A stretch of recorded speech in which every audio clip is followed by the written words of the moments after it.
എല്ലാ കൂട്ടുകാർക്കും പത്തരമാറ്റിൻ്റെ നാളത്തെ പ്രൊമോ റിവ്യൂലേക്ക് സ്വാഗതം. പൊട്ടിത്തെറിച്ചുകൊണ്ട് നവ്യ അബിയോട് പറയാണ്, എടാ 5-ാം മാസത്തിൽ ചടങ്ങ് നടക്കുന്ന സമയത്തേ നീ അവരോട് എല്ലാവരോടും കൂടി പറഞ്ഞേക്ക് എന്നെ ഒഴിവാക്കാൻ പോവുകയാണെന്നുള്ളത്.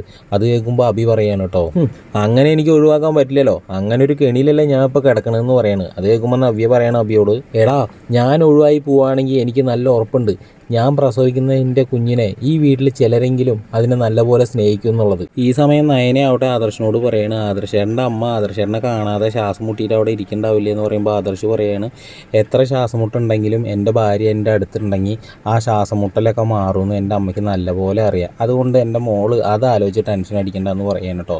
പിന്നീട് കാണിക്കുന്നത് നമ്മുടെ ദേവേനെ അടുത്ത് ഭർത്താവ് പറയുകയാണ്, നമ്മുടെ മോൻ നയനെ സ്നേഹിക്കുന്നുണ്ട്, നയന മോനെ സ്നേഹിക്കുന്നുണ്ട്, അവർ പരസ്പരം മനസ്സിലാക്കി ജീവിച്ചു തുടങ്ങി, ഇനി നമുക്ക് നയനേനെയും ആദർശിനെയും നല്ലപോലെ ഒന്ന് സ്നേഹിച്ച് പോയിക്കൂടെ എന്ന് പറയുകയാണ്. അപ്പോൾ ദേവാനി ഇങ്ങനെ ആലോചിച്ച് ഇങ്ങനെ നിൽക്കുകയാണ് കേട്ടോ. അപ്പോൾ പ്രൊമോ ഇഷ്ടമായിട്ടുണ്ടെങ്കിൽ ഒന്ന് ലൈക്ക് അടിച്ച് ചാനൽ ഒന്ന് സബ്സ്ക്രൈബ് ചെയ്യണേ കൂട്ടുകാരെ.